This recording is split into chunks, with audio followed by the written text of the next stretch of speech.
ഊരി കാണിച്ചു, തുണി കാണിച്ചു, വൈറലാകാൻ വേണ്ടി എന്തൊക്കെയാ പറഞ്ഞു. ആ ഒരു ഫ്രണ്ട്ഷിപ്പിന്റെ പുറത്ത് ഒന്ന് കാണിച്ചതാണ് പുള്ളി. നമ്മുടെ സുഹൃത്തുക്കളെ, നമ്മുടെ സമൂഹത്തിലെ ഏറ്റവും വലിയ വിഷയമാണ് ജാസി എന്ന് പറയുന്ന ആണൊരുത്തൻ തുണി പൊക്കി കാണിച്ചില്ലേ എന്നുള്ളത്. ഹെലൻ ഓഫ് പാട്ട എന്ന് പറയുന്നൊരു പെൺകുട്ടിയുണ്ട്. അവൾ കഴിഞ്ഞ ദിവസം ഒരു വീഡിയോയിൽ വന്നിട്ട് പറഞ്ഞു, ജാസി എന്ന് പറയുന്ന ഒരുത്തനുണ്ട്, ട്രാൻസ്ജെൻഡറാണ്, അവൻ ട്രാൻസ്ജെൻഡർ അല്ല എന്നും അവൻ ഇപ്പോൾ സ്റ്റിൽ ആണാണെന്നും എന്താ പറയുക, അടിയിലത്തെ ശസ്ത്രക്രിയകളൊന്നും നടത്തിയിട്ടില്ല, ആകെ ചെയ്തത് ബ്രസ്റ്റ് വെച്ച് പിടിപ്പിക്കലാണ്, ഇത് മാത്രമാണ് ചെയ്തിട്ടുള്ളതെന്നൊക്കെ ഹെലോണസ് പാട്ട പറയുന്നു. എന്നാൽ ആളുകളെ പറ്റിച്ചുകൊണ്ട് കബളിപ്പിച്ചുകൊണ്ട് നടക്കുകയാണ്. ഈ അടുത്ത കാലത്ത് തന്നെ തനിക്ക് ഗർഭമാണെന്നൊക്കെ പറഞ്ഞിട്ട് അഭിനയിക്കുന്ന ഒരു വഷളൻ രംഗങ്ങളൊക്കെ ജാസി എന്ന് പറയുന്ന അവൻ ചെയ്തിരുന്നു. ഇപ്പോഴവൻ ആണായതുകൊണ്ടാണ് ഞാൻ അവരെ ആണെന്ന് വിളിക്കുന്നത്, അവനെന്ന് വിളിക്കുന്നത് കേട്ടോ. വേഷം കെട്ടുകയാണ് ഇപ്പോൾ ചെയ്യുന്നത്. ഇപ്പം ബ്രസ്റ്റൊക്കെ ശസ്ത്രക്രിയ നടത്തിയിട്ടുണ്ടെന്നൊക്കെ പറയുന്നു. പെണ്ണാവാനുള്ളൊരു ഒരുക്കത്തിലാണ്. നടക്കട്ടെ, നല്ല കാര്യം. അവരങ്ങനെ ജീവിക്കാൻ അവർ ആഗ്രഹിക്കുന്നുണ്ടെങ്കിൽ അങ്ങനെ ജീവിക്കട്ടെ. പക്ഷെ നാട്ടുകാരെ പറ്റിച്ചുകൊണ്ട് താൻ ഗർഭിണിയാണെന്നുള്ള മറ്റുള്ള വർത്തമാനങ്ങളൊക്കെ പറഞ്ഞുകൊണ്ട് അത്ര അഭിനയങ്ങളൊക്കെ ചെയ്തുകൊണ്ടുള്ള ഈ പരിപാടി ഉണ്ടല്ലോ, അത് ഒക്കെ വഷളും തെണ്ടിത്തരമാണെന്നല്ലാതെ വേറെ ഒന്നും പറയാനില്ല. എന്തായാലും ഇപ്പോഴിതാ ആ ജാസിയെ സപ്പോർട്ട് ചെയ്തുകൊണ്ട് വേറൊരാൾ വന്നിട്ടുണ്ട്. ഈ അടുത്ത കാലത്ത് നമ്മുടെ സോഷ്യൽ മീഡിയയിൽ വൈറലായിട്ടുള്ള സ്ത്രീയാണ്. ഇങ്ങനെ കുറേ പേരുണ്ട് കേട്ടോ, നമ്മളൊന്നും കാണാത്ത, നമ്മുടെ ജീവിതത്തിൽ നമ്മൾ പരിചയപ്പെടാത്ത ഒരു പാരലൽ വേൾഡ് നമ്മുടെ നാട്ടിൽ നടക്കുന്നുണ്ട്. ആ ഒരു പാരലൽ വേൾഡിലത്തെ ഒരാളാണ് ഇവർ പറയുന്നത് കേൾക്കാം. ഇവർ പറയുന്നത് തുണി പൊക്കി കാണിച്ചിട്ടൊന്നുമില്ല, ചുമ്മാ ഒന്ന് ചെറുതായിട്ടൊന്നും ഞാൻ കാണിച്ചു കൊടുത്തു എന്ന് മാത്രമാണ് ഇവർക്ക് പറയാനുള്ളത്.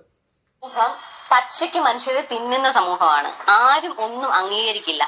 ഈ തുണി പൊക്കി കാണിച്ചു എന്ന് പറയുന്ന വ്യക്തി 2020 മുതൽ ജാസിയുടെ ഫ്രണ്ടാണ്. 2020 മുതൽ ജാസിക്ക് മെസ്സേജ് അയക്കുകയും കോള് വിളിക്കുകയും പരസ്പരം അവർ നല്ല ഫ്രണ്ട്ഷിപ്പിൽ നിൽക്കുന്ന രണ്ടാൾക്കാരാണ്. മനസ്സിലായില്ലേ? ഹെലോണസ് പാട്ട എന്ന് പറയുന്ന ഒരാള് ജാസിയുമായിട്ട് അപാരമായ സൗഹൃദത്തിൽ നിൽക്കുന്ന ഒരാൾ. 2000 മുതൽ എങ്ങാണ്ട് ഭയങ്കര ഫ്രണ്ട്ഷിപ്പിലാണ് ഈ രണ്ടുപേരും എന്ന് പറയുന്നത്. അങ്ങനെയുള്ള ഒരാൾ ഹെലോണസ് പാട്ട എന്ന് പറയുന്ന ആ ഒരു പെൺകുട്ടി പിന്നെ എന്തിനാണ് ജാസിയെ എങ്ങനെ എതിർക്കുന്നത് എന്നാണ് ഇവർ ചോദിച്ചുകൊണ്ടിരിക്കുന്നത്. അത് മാത്രമല്ല, ഒരു പെണ്ണ് മറ്റൊരു പെണ്ണിനെ ഇങ്ങനെ തുണി പൊക്കി കാണിച്ചു കൊടുത്തു കഴിഞ്ഞാൽ എന്താണ് പ്രശ്നം എന്നാണ് ഇവരുടെ ചോദ്യം. പക്ഷേ ഇവിടെ രസകരമായ സംഭവം എന്ന് വെച്ച് കഴിഞ്ഞാൽ തൊട്ടപ്പുറത്ത് നിൽക്കുന്ന ജാസി ഒരു പെണ്ണായിട്ട് അല്ലെങ്കിൽ പെണ്ണാണെന്ന് മനസ്സിലാക്കിയിട്ടില്ല ഹെലോണസ് പാട്ട എന്നുള്ളതാണ്. അങ്ങനെയാണെങ്കിൽ അത് ഒരു ആണെടുത്തൻ തുണി പൊക്കി കാണിച്ച പോലെ തന്നെയാണ് ഇവിടെ കാര്യങ്ങളൊക്കെ നടക്കുന്നത്.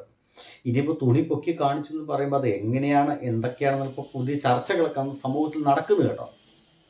ഇപ്പൊ എന്നെ പോലെ തന്നെ അപ്പൊ ജാസി സർജറി ചെയ്ത ഭാഗങ്ങളും ജാസിയുടെ ശരീരഭാഗങ്ങളും ഒക്കെ സർജറി ചെയ്തതിനു ശേഷം ഞാനാണ് ജാസിയുടെ കൂടെ നിന്ന് ഡ്രസ്സ് മാറി എടുക്കുന്നത്. അപ്പൊ ഞാൻ കാണുന്നുണ്ട് അത്. അപ്പൊ എന്നെ എന്നെ കാണിച്ചു തരുന്നില്ല. ഞാനാണ് ജാസിയുടെ കൂടെ നിന്ന് ജാസിയുടെ കാര്യങ്ങൾ കെയർ ചെയ്യുന്നത്.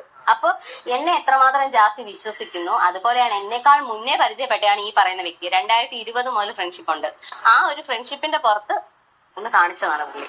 അല്ലാതെ തുണി ഊരി കാണിച്ചു, തുണി പൊക്കി കാണിച്ചു, വൈറലാകാൻ വേണ്ടി എന്തൊക്കെയാ പറഞ്ഞു. അതാണ് ഞാൻ പറഞ്ഞത്, എവിടെയോ കിടക്കുകയായിരുന്നു, പുറലോകം കാണാതെ കുറച്ച് നാളുകൊണ്ട് കിടക്കുകയായിരുന്നു, പബ്ലിക്ക് വരാനൊന്നും കണ്ടന്റ് ഇല്ലാതെ കിടക്കുകയായിരുന്നു. അപ്പൊ ഒരു സംഭവം അങ്ങ് കിട്ടി വൈറലാകാൻ വേണ്ടിയിട്ട്.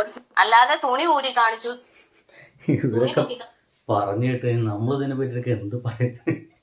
സൗഹൃദത്തിന്റെ പുറത്ത് കാണിച്ചു കൊടുത്താൽ എനിക്ക് മനസ്സിലാവുന്നില്ല. നമ്മളൊക്കെ സൗഹൃദത്തിന് പുറത്ത് ഇങ്ങനെ പലതും കാണിച്ചു കൊടുക്കില്ല. ഇപ്പം ആണുങ്ങൾ തന്നെയാണെങ്കിലും ഒരു സുഹൃത്തും ചേടാ ഞാൻ എൻ്റെ ഓപ്പറേഷൻ കഴിഞ്ഞായിട്ട് ഇങ്ങനെ എനിക്ക് മനസ്സിലാവുന്നില്ല. എന്തായാലും ഇതിൻ്റെ താഴത്ത് ഹെലനോസ് പാട്ട് തന്നെ വന്നിട്ട് കമൻ്റ് അടിച്ചിട്ടുണ്ട് കേട്ടോ.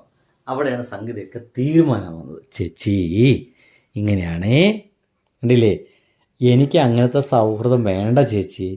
പിന്നെ ഈ വൈറലാവാൻ എന്ന് പറഞ്ഞല്ലോ, പോയി എൻ്റെ അക്കൗണ്ട് എടുത്ത് നോക്കൂ അമ്മച്ചി എന്നാണ് ഹെലോണസ് പാട്ട പറയുന്നത്. നമുക്ക് ഹെലോണസ് പാട്ട പറഞ്ഞതിൻ്റെ ഭാഗമായിട്ട് അക്കൗണ്ട് ഒന്ന് നോക്കൂ. ഹെലോണസ് പാട്ട ഒഫീഷ്യലിന് ഇപ്പം തന്നെ 113 പോസ്റ്റായിട്ടുള്ളത് 1 മില്യൺ ഫോളോവേഴ്സ് ഉണ്ട്. ഒരാളെപ്പോലും ഈ പറയുന്ന ആൾ തിരിച്ച് ഫോളോ ചെയ്യുന്നില്ല എന്നുകൂടി മനസ്സിലാക്കുക. ബ്ലോഗറാണ്, wanted to be next you villain എന്നൊക്കെ പറഞ്ഞിട്ട് ഒരു സംഗതി യൂട്യൂബ് ചാനലിലെ ലിങ്കുകളൊക്കെ കൊടുത്തിട്ടുണ്ട്. ഇനി ഇവരെ റീച്ചുകളൊക്കെ നമുക്ക് നോക്കിക്കോളൂ. നല്ല റീച്ചാണ് കേട്ടോ. 25.6 million views, 10 million views, 134 million views, 411K, 2.4 million views. അങ്ങനെ ചുരുക്കി പറഞ്ഞു കഴിഞ്ഞാൽ 6 മില്യൺ മില്യൺ വ്യൂസ്. ഇവരുടെ എല്ലാ വീഡിയോസും നല്ല വ്യൂസ് ഉണ്ട്. അപ്പോൾ ഇവർക്കിപ്പോൾ ഇവരെ ട്രോളിക്കൊണ്ട്, അതായത് ഈ ഒരു ജാസിയെ ട്രോളിക്കൊണ്ട് ഇവർക്ക് പ്രസിദ്ധിയാവണം എന്ന് ചോദിച്ചു കഴിഞ്ഞാൽ എലോണസ് പാർട്ടിക്ക് അതിൻ്റെ ആവശ്യമില്ല എന്നാണ് വിചാരിക്കുന്നത്. പിന്നെ എന്തായിരിക്കും? അപ്പോൾ ഇവിടെ ജാസ് എന്ന് പറയുന്ന ആ ചങ്ങായി സത്യം പറഞ്ഞാൽ ഏത് ഭാഗമാണ് കാണിച്ചു കൊടുത്തതെന്ന് പിടുത്തൊന്നുമില്ല. എന്തായാലും കാണിച്ചു കൊടുത്തിരിക്കുന്നു.